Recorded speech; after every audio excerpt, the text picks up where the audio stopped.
Nestled in the farmlands of Ohio lives an extraordinary person. Betty Tillis was diagnosed with stage 3 non-hodgkins lymphoma in 2006. Her outlook was grim, but her attitude was positive. Each person with cancer is courageous. Betty Tillis is courageous, clever, and aware.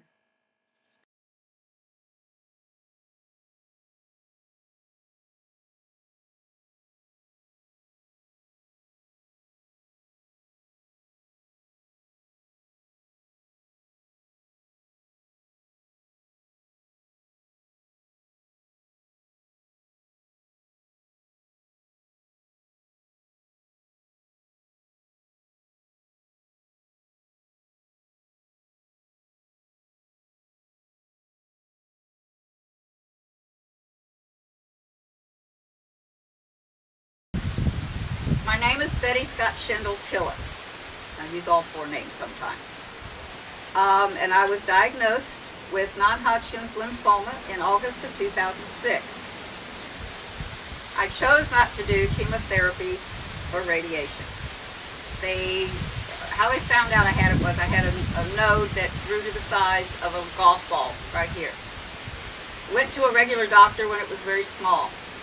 Oh, we'll give you some erythromycin and come back in 10 days. Well, God, it just grew. I think you better go see an ear, nose, and throat doctor. So, okay, I'll go to see an ear, nose, and throat doctor for the biopsy. He looks at me, good old Filipino guy, and he says, we're not going to take a biopsy. We're going to take the whole thing out, regardless. It could be just a salivary gland. Yeah, right, I said. You're taking the whole thing out. I don't think you're thinking that. And so they took it out and biopsied it, and it was stage 3, diffuse large B-cell lymphoma. And you could have heard me say a really neat 4-letter word that starts with S, probably from the doctor's office, clear out to the street. And that's, oh, God. Anyway. He says, do you know an oncologist? And I said, yeah, I know an oncologist. It was my mother's oncologist, and my mother had just died the week before, and the week later I was diagnosed with this. What did your mother die of?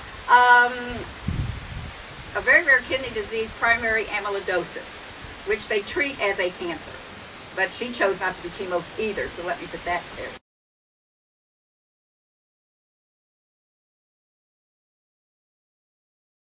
So I went to see the oncologist, and he said, well, let's see. And so he's sitting there, and he's writing exactly what's happening, and the rituximab, R-I-T-A-X, I can't remember. Rituximab is what he suggested I take, and told me all about what it does or doesn't do, and here's what to expect. And I said, whoa.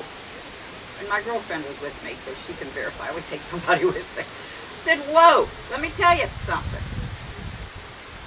You're not going to put a port in me, and I'm not taking chemotherapy, and I'm not taking radiation.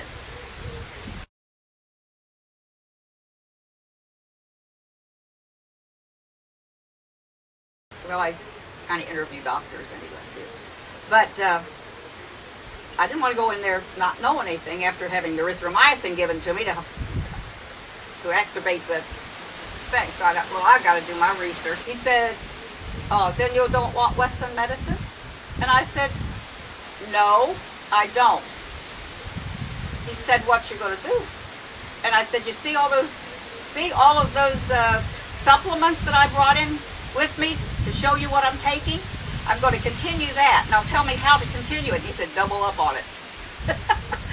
Colloidal silver, vitamin A at 25,000, start out at 50,000, you know, get rid of all the antioxidants you can eat or take, or supplements, and go get your Isiac tea or fluorescence over at the health food store down at Susan's over on 125. And I said, okay, I know about Isiac tea. I knew what he was talking about because I'd always thought, oh, I wonder if I ever got cancer, I'd have to start doing that. And I said, I'm going to Florida, going to be with my kids and grandkids. And he says, well, get down there to that cancer center down there in Tampa. And I said, Moffat. Yeah, you get down there and you find out what's wrong, you know, blah, blah, blah. Okay, fine. Well, I said, I have one question, though, to ask you. My tongue is white. It looks like thrush, but I know it isn't thrush, and I can't figure it out what it is. I brush it, and I scrape it, and it still comes back. It never is red. And I just tuck my tongue out. And he said, you've got digestion problem. I said, then why doesn't everybody, the ear, nose, and throat doctor didn't know it? Because I said, what's this caused by? The clinical doctor that sent me initially and gave me erythromycin didn't tell me. He said, oh, don't worry about that.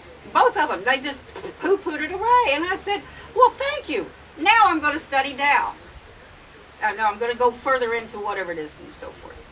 So I did, you know, I said, thank you very much. I want my records. I'm going to Florida.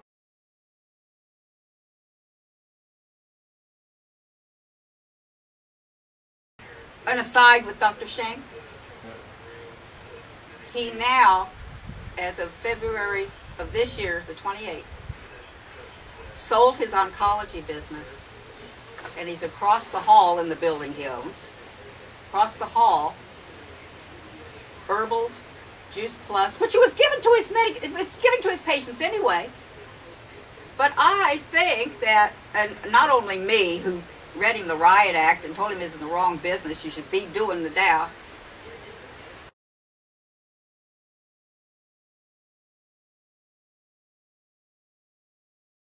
When I got to Florida, and God's impeccable timing led me to a Chinese doctor who,